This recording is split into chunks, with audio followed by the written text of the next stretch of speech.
I've got very, very fond memories of coming to Welford Road, not winning many games actually, because the team that I played for, Fyle, we used to play at Leicester and normally got thumped, and then coming down with the used to play in the traditional Boxing Day game against the Tigers for the Barbarians, and very happy memories. And obviously, when you mentioned 1980, of course there were.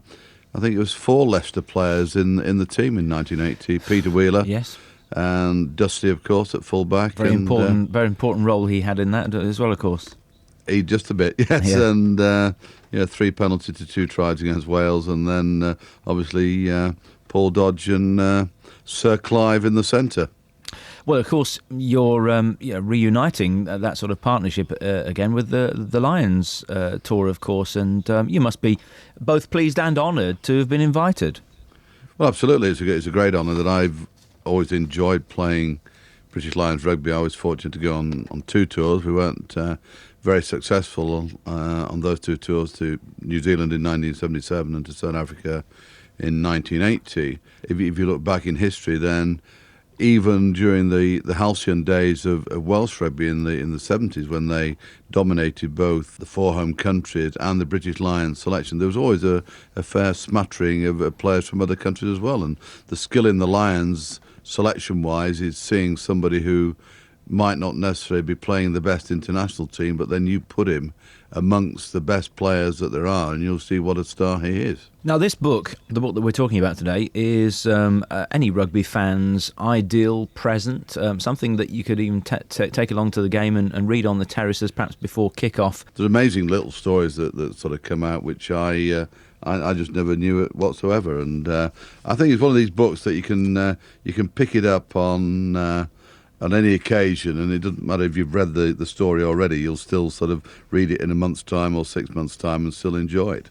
Now, the word scrum, for instance, we talk about the scrum in this country. In fact, the word scrimmage is used more often in American sport, but scrum is a sort of an abbreviation, if you like, of scrimmage, which actually comes from the word skirmish. And when you look at some scrums, you can see why, can't you? Well, certainly when I played, the scrum was not as clean and tight as it is now. That certainly, I think, scrums are an essential part of the game. That there's some people in rugby who look upon the scrum as just a means to getting the ball back into play.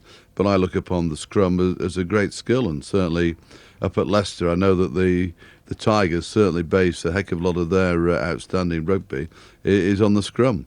The one thing that you try and do in the scrum is if you've got a dominant scrum, then it actually frees up the space around you, because it means that the defending side has to commit players to the scrum. They can't break away because it's against the laws of the game, and also that they need to stop the scrum being pushed back. So that gives extra time for the number 8 to sort of pick up and dominate the game. And I think if you look how England played against South Africa, that certainly they had Julian White on the tight head who destroyed the South African scrum. That enabled someone like Martin Corrie, for instance, a heck of a lot of space and freedom to impose himself on the game and the opposition. Not only trivial pieces of fact and information, but also some anecdotes along the way. And I particularly enjoyed and remember fondly a lot of Bill McLaren's sayings, or almost catchphrases that feature in there. There are indeed. I enjoyed the Bill McLaren one when he described a scrum half of having more tricks than a bag of weasels. And I think Bill McLaren was a fantastic commentator. I think the skill that he had was he painted a picture of the game and the individuals, and really his voice was synonymous to broadcasting and the game of rugby.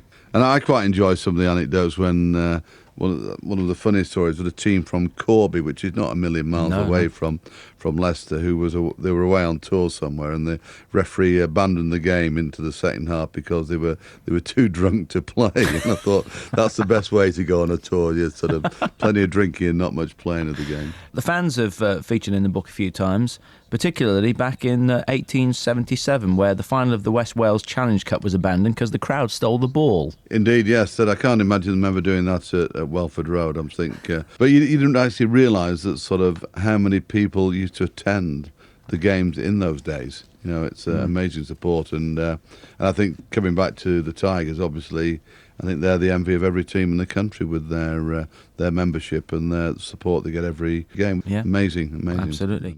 Thanks so much for listening to this video. If you enjoyed it, please click on the like button. Make sure you ring that notification bell to be informed of any future videos. And above all, if you possibly can, please subscribe to the channel. Thank you.